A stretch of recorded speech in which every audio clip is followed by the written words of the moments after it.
A couple of weeks back I took on my very first ultra marathon distance and ran 35 miles along the Speyside Way, and in today's video guys I want to share with you everything that went on that day and hopefully maybe inspire you guys to take on an ultra one day too.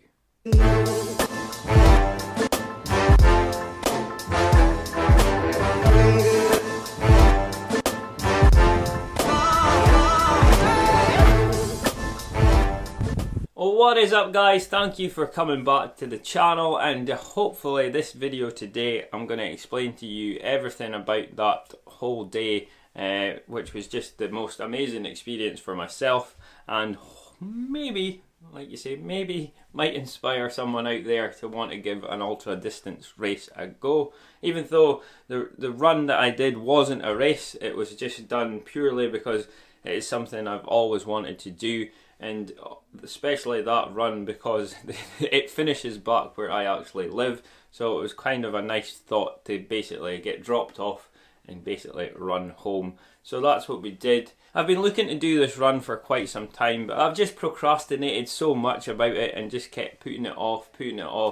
But this year was the perfect year for me to do it because I did the run every day for a whole year in 2017, finished off at the beginning of this year, and then I had the London Marathon in April of this year, and I just thought all the running I've done and all the distance that it would be the perfect time to take on my first ultra. I've run 5 marathons and it's always been that next little step. Do I think I can do it? Especially because when I run the everyday for a year, I know now that I have no excuses and that I can achieve anything that I set my mind to. Now, the Speyside Way ultramarathon race actually takes place in August, and that weekend of the race I was actually working, and I thought, well, guess what, I'm going to do it anyway, but I'm going to do it on my own and just another time. So August came and went, September came and went, and then October was coming and going, and I was like, we're running out of year here, and it gets pretty dark most of the day here. We only get a few hours of daylight during the day. So I was just to myself, will you stop making excuses and stop procrastinating and just get out there and get it done. So leading up to doing the actual run, a couple weeks beforehand, I did a 21-mile run with Pani. Basically was kind of to see, can I still go pretty far, because I think the last run I did of any sort of distance was like 16 mile, and that was maybe a month or two ago before that. And I also wanted to practice some nutrition, so I used the 21-mile run as a little bit of a confidence booster, a little bit of a practice to see that I could actually get through that run, and that 21 miles went really, really well. And I felt so good at the end of it. It was like the time is now. And fair play to my running partner, Pani. He was kind of the one that was like, I had my 4 days off work, and leading up to the last day before going back to work, he's like, I go away next week and this is your chance or opportunity to go and do it. And the weather looks really good, and I was like, right, let's do it. And we sorted out with his son-in-law Huey, which a massive thank you for taking me up to the start. It was basically get up in the morning when it was dark, get yourself up to the start line for when daylight was breaking, and set off. So got up in the morning, had my usual breakfast. I got some toast and I got a big bowl of muesli down me as well, just to double things up. Made sure I took on plenty of water before going as well. We got to the start line, said thanks to Huey and see you later. And I will be back in Buckie hopefully soon. And we set off at Cragganmore Distillery and made my way along the Speyside Way. The first part of the journey is basically from Cragganmore to Aberlour, and it's fairly flat, it's nice. Some paths, it was a bit wet in bits and muddy, but you sort of follow what was an old railway line, so you passed like old railway stations, and you pass lots of distilleries, which is awesome because I love whiskey. Scenery on the trail along the way is just awesome. You pass lots of little bridges and overpasses, underpasses, and when you make your way to Aberlour, that's kind of your first 10 miles, so you've kind of nice and easy, just took my time, and eventually I knew once I got there then that's a good chunk of the race done.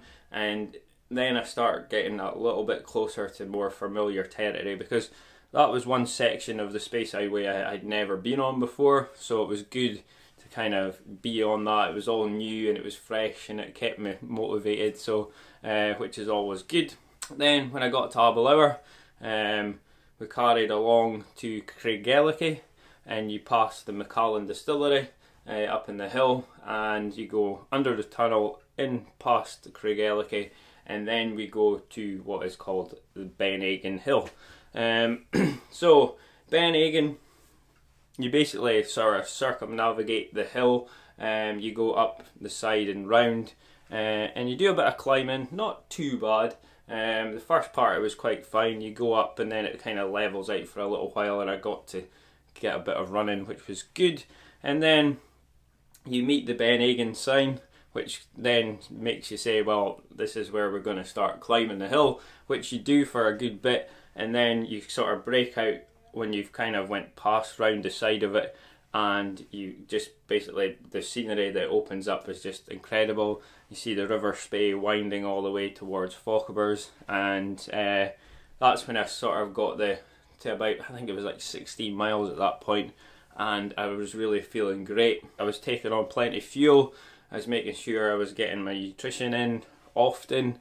The tailwind really worked for me, it was awesome, and I just kept pushing on, and just any hills, I promised myself that day, walk the hills, make sure that I just relax, take my time, and then basically make my way downhill. But all the downhills I made sure I ran them, which was fine, and that just made up the time for when you're walking up the hill, which is great. And then making my way down the hill, you come to Boat of Brig, it's called, where it was a little bit tricky getting off the path there, and then you head up onto the road, which then takes you to Fauquebers. And the road up there, you come down the hill and then you go back up this quite steep hill for a decent climb, and then you've got like some maybe 5-6 miles into Fauquebers, and you come to Earth Pillars, where I met Pani.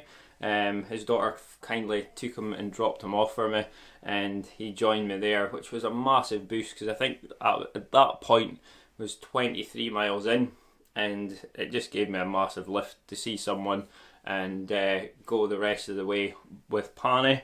So I refueled. I left a bag with some goodies for me when they came to meet me, some extra water, and basically some ready salted crisps, because that's another thing. You sweat a lot, so you're going to be losing a lot of sodium and salt, so it's good to replace that. So I made sure there was some ready salted crisps for me and something to eat, and then we headed towards Fauquebers. And when you get to Fauquebers, you've hit the marathon distance. You're at like 26 miles, and after that, like I say, I was going into absolutely unknown territory for me. The last 9 or so miles, I knew that it was going to be difficult, but I'm just going to keep going. I'm just going to take it very easy, like you say, and I was really surprised with myself just how much running I could actually do. From Fauquebers to Spey Bay, it's all on trails, and it was really quite fine. We just sort of kept a nice steady jog, I think around like 10.5 minute mile pace. It was just really nice, and Pani kindly enough took my running vest from me, which had quite a lot of water in it and lots of other stuff. So when he took that, man, what a relief it was. It felt like I was half the person I was before, and that really kind of lifted my spirits a good bit as well. And then we made it all the way down to Spey Bay, to the coast and the end of the River Spey, and it's just beautiful down there at the Dolphin Centre.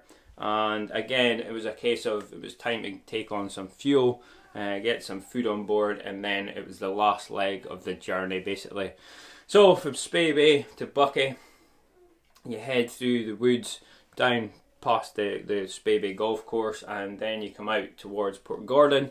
There's a nice long stretch where you see Port Gordon and then Buckie just off in the distance.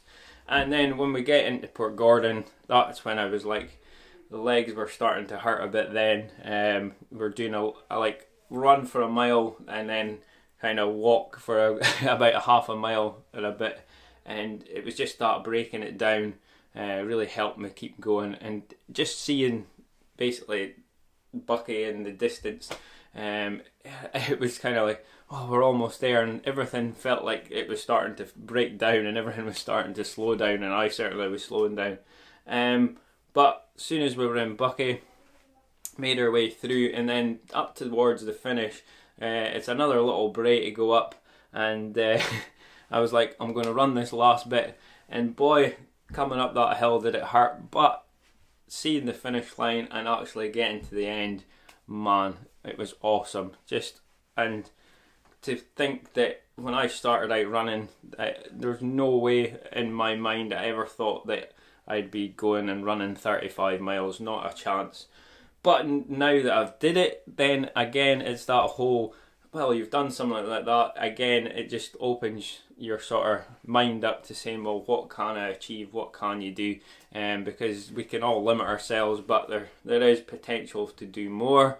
I really have thought about it, maybe I can actually try an ultra race, because it wasn't a race, like I say, it was just off my own back, because I always wanted to do that. I always wanted to do that route and that run, and I just, like you say, kept putting it off. So for me to go and do it, I'm maybe going to go sign up to do an ultra race and actually achieve something and sort of have it official. Even though it doesn't matter for me, I'm not one for racing. As you can see, you don't see many race vlogs for myself because I just run because I love it. Then it's also thinking, well, it's only another 15 mile to hit 50 mile, and then when you get to 50 miles, then you say, well, next one's 100k, and then after 100k we're maybe touching the 100 miles. So I really don't know. That's big goals, big dreams, but like you say, we've got time. The next big goal is obviously the London Marathon. That is the ultimate goal for next year. I really want to kind of do that run a bit of justice, because the 2 other times I've did it, there's been all sorts of complications, as in this year it was 26 degrees and I couldn't handle the heat, and the first year I did it, my knee kind of went in, my knee went about 11-12 miles into the race, and I just had to kind of hobble my way around.